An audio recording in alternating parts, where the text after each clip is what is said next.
प्रार्थना शुरू करूं।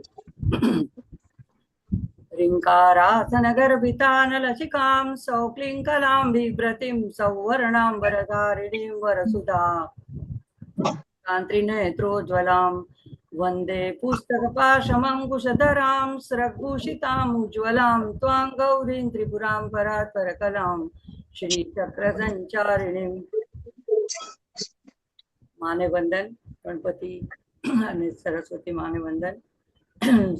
सभी यहाँ અહીંયા ઉપસ્થિત બધા સાધકોના હૃદયમાં વિરાજમાન ભગવતી શ્રી રાજરાજેશ્વરી શ્રી લલિતાંબિકાના ચરણોમાં કોટી કોટી પ્રણામ। સૌને શ્રી માત્રે નમઃ। આપણે દેવી અથર્વમાં આગળ મેં બધાને અનમ્યુટ રાખ્યું પણ સૌ પોતાની રીતે મ્યુટ રહેજો। આ રેકોર્ડિંગ ચાલુ છે એટલે। અને આપણે આગળ મંત્ર કર્યા હતા એનાથી આ 9 કર્યા હતા એનાથી આગળ હવે જોશું।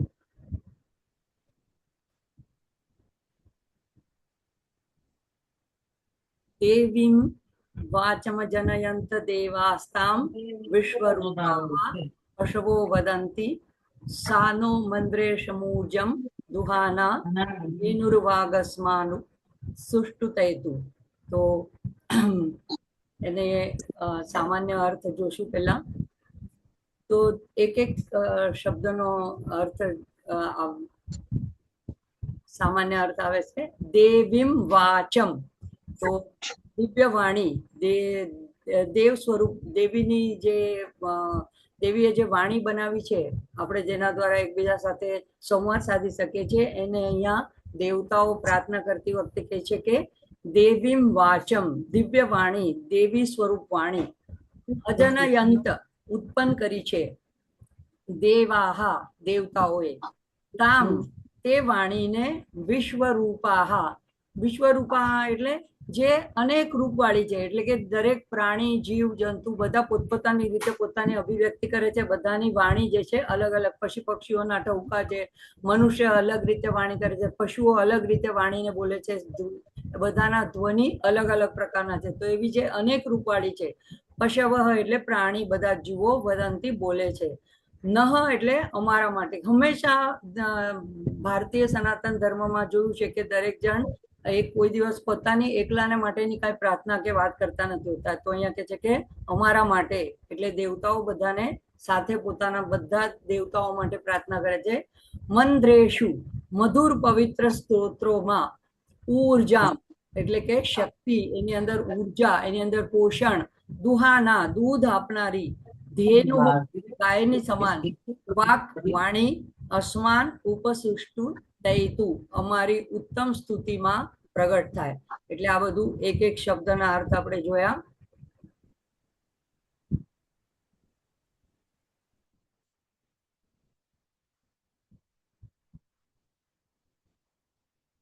હવે એનો આખો સળંગ અર્થ જોશું। સામાન્ય અર્થ, દેવતાઓએ એ દેવી રૂપ વાણીને ઉત્પન્ન કરી એ વાણીને સમસ્ત પ્રાણી પોતાની પોતાની રીતે બોલે છે।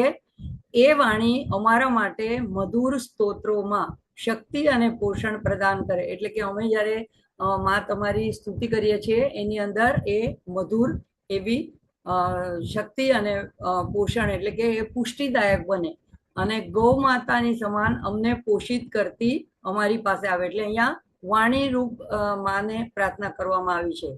તો શાસ્ત્રોમાં જો છે એ વાણીના 4 સ્તર કીધા છે। તો પરા એટલે કે મૂળ ચેતના, પરા વાણી જે છે એ હજી શબ્દોમાં જે હજી વ્યક્ત થઈ નથી, જે હજી તો ફક્ત એક સ્પંદન રૂપે જ આપણા મનમાં એક ભાવ જ પ્રગટ થયો છે કે બોલવું છે, આપણને ખબર પણ નથી કે હજી એને કઈ રીતે વ્યક્ત કરવાની છે, હજી એ અવ્યક્ત સ્વરૂપમાં છે અને એને મૂળ ચેતના કહેવાય છે। પશ્યંતી એટલે પછી એ વાણી સૂક્ષ્મ વિચાર રૂપે અંદર આપણા શરીરની અંદર પ્રગટ થાય છે અને હજી એને શબ્દરૂપ મળ્યું નથી। તો એના પછી જ્યારે છે મધ્યમાં, મધ્યમાં એટલે મનમાં એ મારે હવે શું વ્યક્ત કરવું છે એના શબ્દ ગોઠવાય છે, એટલે કે માનસિક રૂપે આપણે એ વાણી અંદર આપણી અંદર એ વિચાર જે છે એ પ્રગટ થાય છે. હજી બહાર નથી આવ્યો. વૈખરી એટલે મુખ દ્વારા ઉચ્ચારિત વાણી, એટલું એ એનું સૌથી અંતિમ રૂપ છે. તો અહીંયા દેવતાઓ આ 4 પ્રકારની વાણીની વાત અહીંયા કરે છે અને કે છે કે એવી એ વાણીની પ્રાર્થના કરે છે. તો આ 4 પ્રકારની વાણી એ એમ કે છે કે એ અમને એવી રીતે પોષિત કરે કે અમે સારી રીતે તમારી સ્તુતિ કરી શકીએ. તો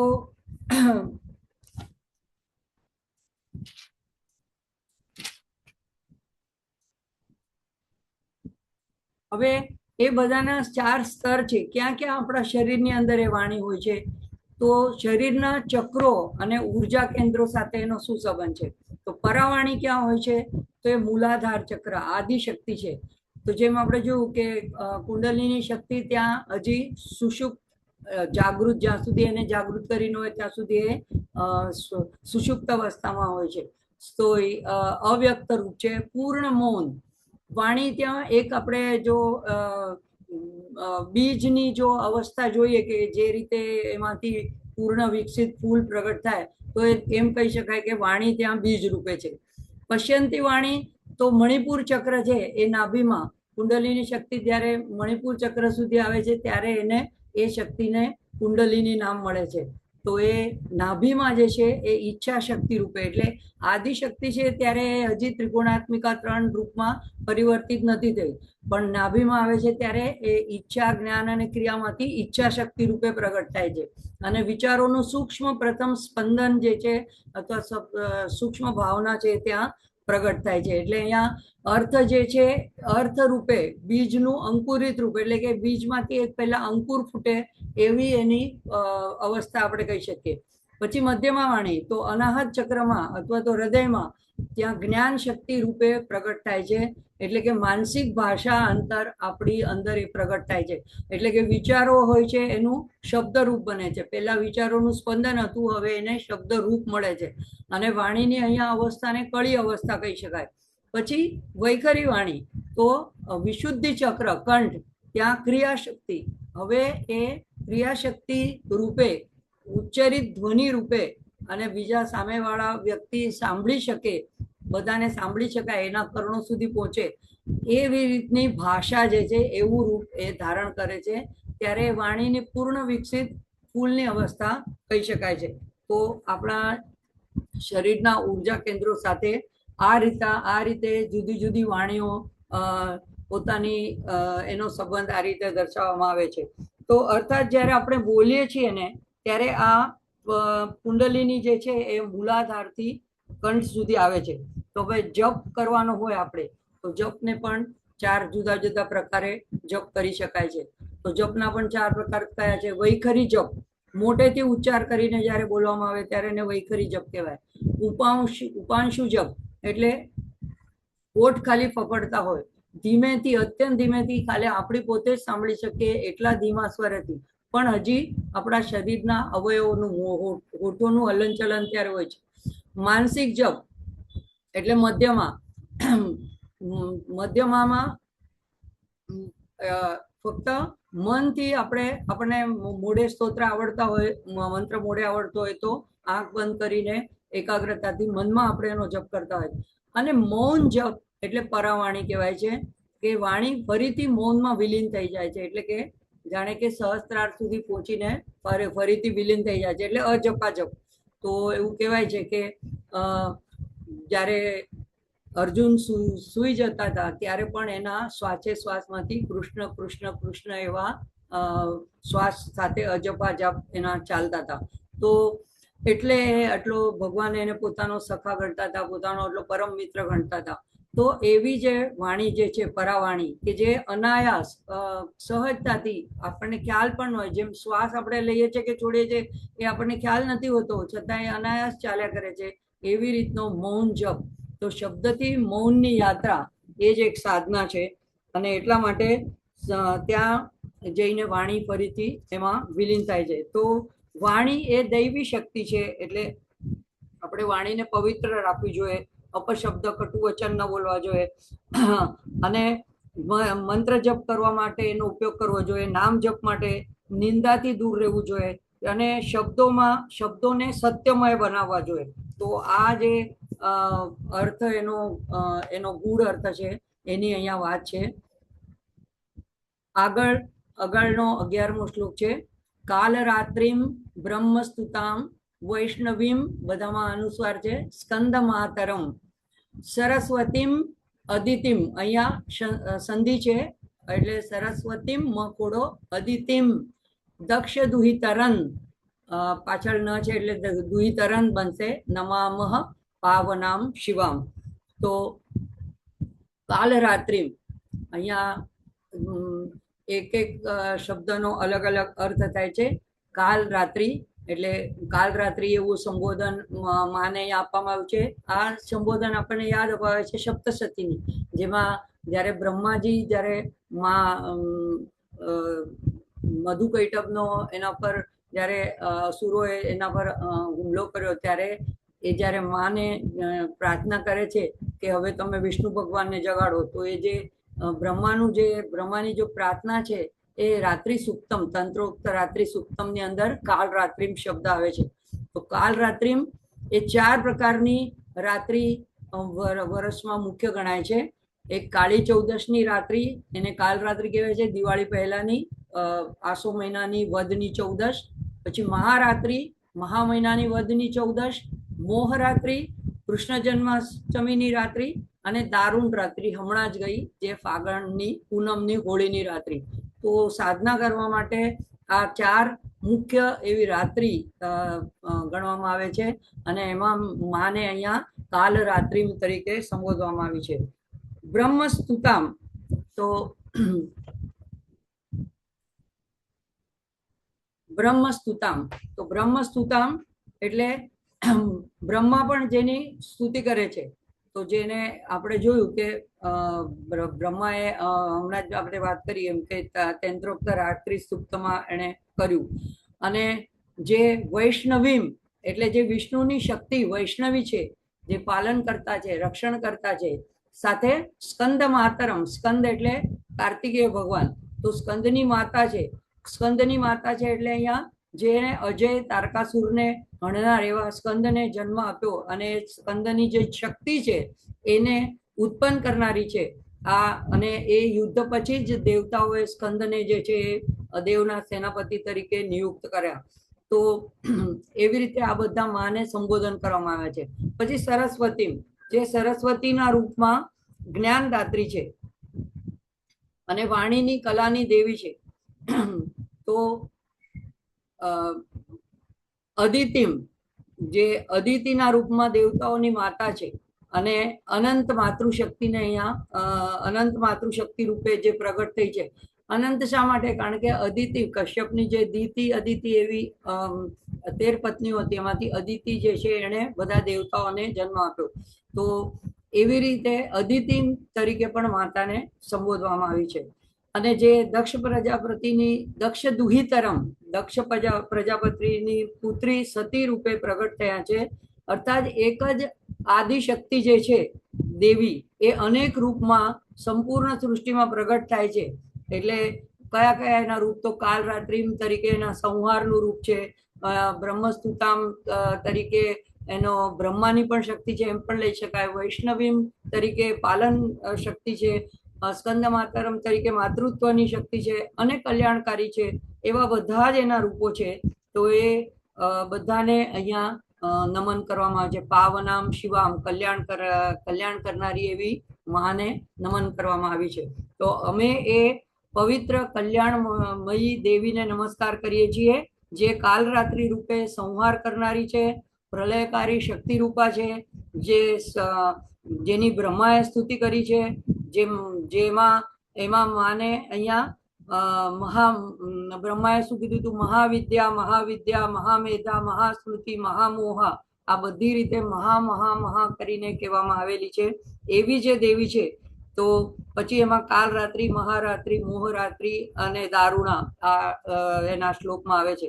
તો આ રીતે માને અનેક પ્રકારે જે અમે નમન કરીએ છીએ એવા પવિત્ર કરનારા કલ્યાણમયી મંગલમયી માને અમારા પ્રણામ છે. તો દેવતાઓ જ્યારે માનું સ્વરૂપ જાણે છે તો એટલા બધા અભિભૂત થઈ જાય છે કે માના બધા આવા જુદા સ્વરૂપોને યાદ કરીને પ્રણામ કરે છે.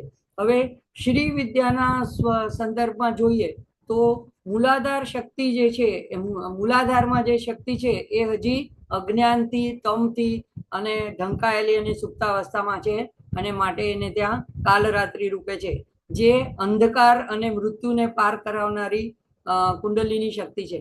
પણ ત્યાં અત્યારે એ ઢંકાયેલી છે તમથી, હજી એ જાગૃત નથી થઈ. સ્વાધિષ્ઠાનમાં એ જીવનદાત્રી સંવર્ધન કરનારી રચના છે અને સંસારના પ્રભાવને જાળવી રાખે છે. પછી અનાહત અને એટલે ત્યાં મણિપુરમાં જ્યારે આવે છે ત્યારે શક્તિ એક વીરતાને પ્રાપ્ત કરે છે, એવી તેજોમય છે એવું એને એટલા માટે એને મણિપુર ચક્ર અગ્નિમય ચક્ર છે. તો ત્યાં એને મણિપુરમાં અગ્નિ અને શક્તિનું કેન્દ્ર છે. તો ત્યાં કુંડલિનીને એ નામ, કુંડલિની નામ પણ ત્યાં મણિપુર ચક્રમાં જ માને પ્રાપ્ત થાય છે. તો ત્યાં ઈચ્છા શક્તિ છે. અનાહત અને વિશુદ્ધિને એક સાથે લેવાનું છે.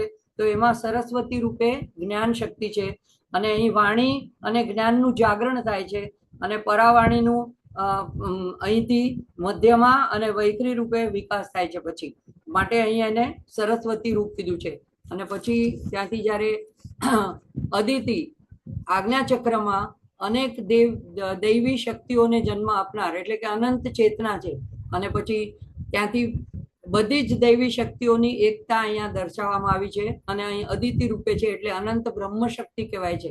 અને સહસ્ત્રારમાં દક્ષ દુહિતા એટલે કે સતીનો અહીંયા ઉલ્લેખ કરવામાં આવે છે. તો જે શક્તિ સંસારમાં પ્રગટ થાય છે અને પછી તપ કરીને શિવજીને પ્રાપ્ત કરે છે પાર્વતી રૂપે, એટલે કુંડલિનીનું શિવ સાથે જે મિલન સહસ્ત્રારમાં થાય છે એ અહીં શિવ શક્તિ ઐક્ય રૂપે દર્શાવ્યું છે. આમ કુંડલિનીની પૂરી યાત્રા જે છે એનો સંદર્ભ પણ આ સૂક્ષ્મ અર્થમાં સૂક્ષ્મ રીતે આ શ્લોકની અંદર સમાયેલો છે. તો લલિતા સહસ્ત્રનામમાં પણ આવે છે કાલરાત્રિ માટે મહાકાલી, કાલરાત્ર્યાદિ શક્તિઓ દેવવૃત્તા એટલે કે દેવીની ચારે બાજુ કાલરાત્રિ આદિ શક્તિઓ વિઠરાયેલી રહેલી છે એવું નામ લલિતા સહસ્ત્રનામમાં પણ આવે છે. પછી વૈષ્ણવીમાં પણ લલિતા સહસ્ત્રનામમાં નામ આવે છે. વૈષ્ણવી પણ આવે છે, ગોવિંદ રૂપિણી, નારાયણી એટલે વિષ્ણુની શક્તિ પણ એ જ છે. પછી સ્કંદ માતા તો ષડાનના નામ આવે છે. સરસ્વતી વાઘદેવી વાઘવાદીની આ લલિતા સહસ્ત્રનામમાં નામ આવે છે. અને અદિતિ એને માટે દેવ માતા દેવેશી એવા નામ આવે છે. અને દક્ષ દ્વિતા તો દક્ષ યજ્ઞ વિનાશિની. તો એ જ શક્તિ જે છે એ શિવ શક્તિ રૂપિણી એ શ્રી લલિતાંબિકા છે. આમ આ મંત્ર જે છે એ વેદાંતનો એક મોટો સિદ્ધાંત પણ દર્શાવે છે કે બધા જેટલી બધી શક્તિઓ છે બધા દેવતાઓની, એ બધા દેવતાઓની જે શક્તિ છે એ સંપૂર્ણ જગતની એક જ આદિશક્તિ દેવી લલિતાંબિકાની અભિવ્યક્તિ છે એવું આપણે કહી શકીએ. તો આ એનો ગૂઢાર્થ થશે. હવે 12મો શ્લોક જોઈએ. મહાદેવ્યૈ ચ વિદ્મહે સર્વશક્ત્यै ચ ધીમહિ તન્નો દેવી પ્રચોદયાત. તો ઘણી જગ્યાએ આ મહાલક્ષ્મીને વિષ્ણુની પત્ની તરીકે સમજવાની ગેરસમજ ઊભી થાય છે. તો એ મંત્ર અલગ છે. એમાં આવે છે મહાલક્ષ્મી ચ વિદ્મહે વિષ્ણુ પત્ની ચ ધીમહિ તન્નો લક્ષ્મી પ્રચોદયાત. તો સર્વશક્તિની જગ્યાએ વિષ્ણુ પત્ની આવે છે અને તન્નો દેવીની જગ્યાએ લક્ષ્મી પ્રચોદયાત એ મંત્ર અલગ છે. આ મંત્ર દેવી સૂક્તમાંનો છે અને આ મંત્ર જે છે એ મહાલક્ષ્મી જ્યારે કહેવામાં આવી છે તો આપણે સપ્તશતીને યાદ કરવી પડશે. એની અંદર પાછળના 13 અધ્યાય પછી જે રહસ્યો આપ્યા છે 3, એમાં જે પ્રાધાનિક રહસ્ય છે એમાં આની વિસ્તારથી વાત કરવામાં આવી છે. તો વિદ્મહે જ્યારે કહેવામાં આવે છે તો 3 ગાયત્રી મંત્રમાં 3 વિભાગ હોય છે. 8-8ના 3 ચરણ હોય છે. તો મહાલક્ષ્મી છે વિદ્મહે એટલે પહેલા મહાલક્ષ્મીના તત્વને હું જાણું છું અથવા જાણવા માંગુ છું તત્વ રૂપે. સર્વશક્તિ ચ ધીમહિ એવી જે સર્વશક્તિ રૂપિણી છે એનું હું ધ્યાન કરું છું એટલે ધ્યાનની વાત છે, પેલા જ્ઞાનની વાત છે. અને તન્નો દેવી પ્રચોદયાત તો એ દેવી અમને મારી બુદ્ધિને સન્માર્ગે પ્રેરિત કરે. અને એટલે આ દેવીનું સ્વરૂપ, દેવીના સ્વરૂપનું જ્ઞાન, ધ્યાન અને પ્રચોદયાત એટલે કૃપા માંગવામાં આવી છે. તો એ ત્રણેયની પ્રાર્થના આ મંત્રમાં કરાય છે. તો મહાલક્ષ્મીના સ્વરૂપનું વર્ણન આપણે જોઈએ. દેવી ગાયત્રી મંત્રનો સામાન્ય અર્થ: દેવીના સ્વરૂપનું જ્ઞાન, ધ્યાન અને કૃપા ત્રણેય માટેની પ્રાર્થના છે.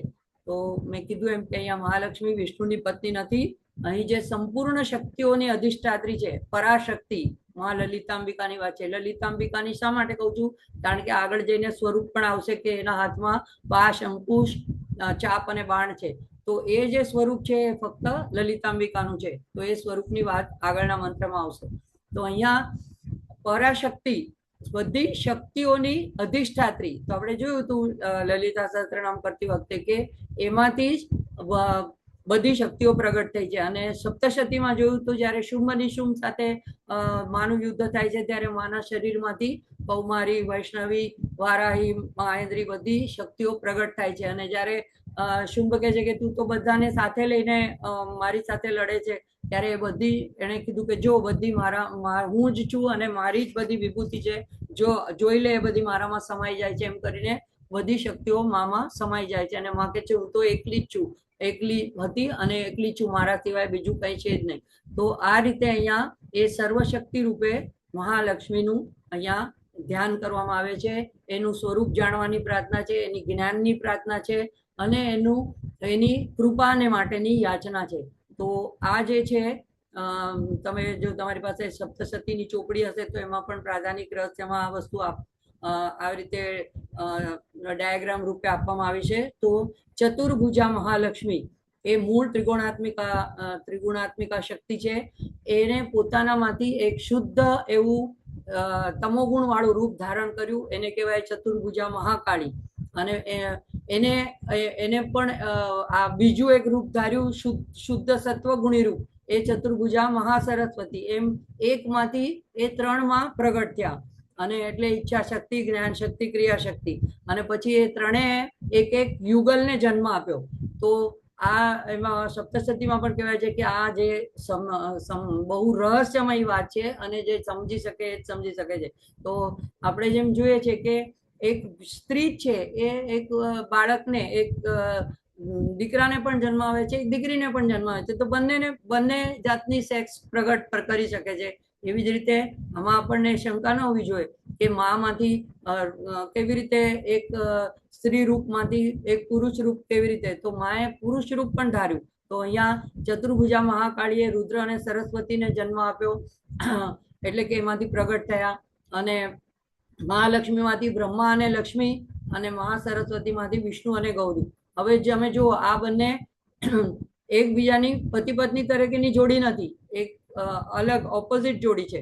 તો પછી રુદ્રને ગૌરી, બ્રહ્માને સરસ્વતી અને વિષ્ણુને લક્ષ્મી, જે ત્રિગુણાત્મિકા શક્તિ છે, મહામાયા છે, એમણે એકબીજા સાથે આપ્યા. અને એમને સૃષ્ટિનું પાલન, સૃષ્ટિની રચના, સૃજન, પાલન અને સંહાર એના કાર્યો સોંપ્યા. તો આ રીતે અહીંયા તમે જોશો તો વિષ્ણુ અને ગૌરી એક સાથે છે, એક સાથે એનો જન્મ દર્શાવે છે. તો આ રીતે પણ એને સહોદરી આગળ ચાલીને નામ આવશે. સહોદરી એટલે એક જગ્યાએથી પ્રગટ થનાર, એક ઉદરમાંથી. આપણે જેમ ભાઈ બહેન કહીએ, એટલા માટે ઘણી જગ્યાએ એમને એકબીજાની શક્તિ એક અભિન્ન રૂપે, એટલે કે જ્યારે આપણે ગીતાની વાત કરીએ છીએ, ભગવદ્ ગીતાની, તો ત્યાં ભગવાનને પુરુષ રૂપે ભગવાનનું વર્ણન છે. અને અહીંયા લલિતા સહસ્ત્રનામની વાત કરીએ ત્યારે ત્યાં સ્ત્રીલિંગ રૂપે પરાશક્તિ, પરબ્રહ્મનું વર્ણન આવેલું છે. તો એ રીતે અહીંયા પ્રાધાનિક રહસ્યમાં પણ આ વાત દર્શાવવામાં આવી છે. તો અહીંયા સામાન્ય અર્થ આ રીતે અમે માને જાણવાનો પ્રયાસ કરીએ છીએ. જે મહાલક્ષ્મી સ્વરૂપ છે, એટલે દેવતાઓ કે છે અમે એને જાણી નથી કે આ પ્રાર્થના કરીને કે છે કે અમે એને જાણવાનો પ્રયાસ કરીએ છીએ. અને સંપૂર્ણ શક્તિની અધિષ્ઠાત્રી જે દેવી છે એનું અમે ધ્યાન કરીએ છીએ. અને એ દેવી અમારી બુદ્ધિને, અમારી ચેતનાને પ્રેરિત કરે, સન્માર્ગે પ્રકાશિત કરે. તો એવી રીતે અહીંયા ત્રણ જે માના સ્વરૂપ છે, દેવીના મુખ્ય સ્વરૂપ મહાકાળી સંહાર શક્તિ, મહાલક્ષ્મી પાલન શક્તિ અને મહાસરસ્વતી જ્ઞાન શક્તિ, એ ત્રણેય મળીને એક આદિ શક્તિ છે. અને અમે દેવીના સાચા સ્વરૂપને જાણીએ અને એમનું ધ્યાન કરીએ છીએ, અને એ દેવી અમારી બુદ્ધિને બ્રહ્મ જ્ઞાનની તરફ પ્રેરિત કરે એવી અહીંયા પ્રાર્થના કરવામાં આવી છે. તો આપણે લલિતા સહસ્ત્રનામમાં પણ જોઈએ છીએ કે વાગ્ભવ કૂટ જે છે એ જ્ઞાનનો સ્ત્રોત કહેવાય છે, જ્ઞાન શક્તિ અને જ્ઞાન અને વાણીનો વાગ્ભવ કૂટ માનો જે ચહેરો છે. અને જે મધ્યકૂટ છે તો સર્વશક્તિ જે ધીમય, એ જે મધ્યકૂટ છે એ ઈચ્છા શક્તિ છે. આ ભાગ ધ્યાન અને સંકલ્પનો છે. સર્વશક્તિ એટલે બધાય દેવતાઓની શક્તિ અને સંપૂર્ણ પ્રકૃતિની શક્તિ. તો અહીંયા લક્ષ્મીનો સંકેત છે. અને તન્નો દેવી પ્રચોદયાત, તો એ શક્તિકૂટ જે છે એ ક્રિયા શક્તિ છે, એ પ્રેરિત કરે, ચેતનાને જગાડે અને બુદ્ધિને પ્રકાશિત કરે. તો અહીંયા કાલી અથવા તો પાર્વતીનો સંકેત છે. પહેલા વાગ્ભવ કૂટમાં સરસ્વતીનો સંકેત છે, બીજીમાં લક્ષ્મીનો, ઈચ્છા શક્તિનો, અને શક્તિકૂટમાં કાલીનો, પાર્વતીનો સંકેત છે. તો આમ દેવી જ બ્રહ્મ છે, પ્રકૃતિ છે, બધા દેવોની શક્તિ છે, ઈચ્છા જ્ઞાન ક્રિયાની મૂળ શક્તિ છે. એટલે આ સાધનાની ત્રણ અવસ્થાઓ પણ અહીંયા એ રીતે દર્શાવવામાં આવી છે. તો જ્ઞાન એટલે દેવીને તત્વથી જાણવું, ધ્યાન એટલે તેમાં મન લગાડવું, ચિત્તને એકાગ્રિત કરવું, અને સાક્ષાત્કાર એટલે દેવી દ્વારા બુદ્ધિમાં પ્રકાશની પ્રાર્થના. તો આમ કાલી, લક્ષ્મી અને સરસ્વતી એ ત્રણે એક જ પરાશક્તિ છે. તો એવો જે અર્થ છે, એટલે આ જ અર્થ શ્રી સુક્તમમાં પણ દર્શાવવામાં આવ્યો છે. તો શ્રી સુક્તમના જે શરૂઆતના 15 મંત્રો છે એ પણ પરાશક્તિને બતાડે છે, એટલે એને દેવી સુક્તમ કીધું છે. અહીંયા પણ દેવીની વાત છે. એના પછીના જે પાછળના છે એ લક્ષ્મી સુક્તમ છે, એ ફલશ્રુતિ રૂપે છે. તો એ ગેરસમજ ન થાય એટલા માટે અહીંયા ડાયાગ્રામ કરીને બતાડવામાં આવ્યું છે. મને લાગે છે કે આપણે આજે અહીંયા જ અટકશું અને થોડું અનુપઠન લઈ લેશું.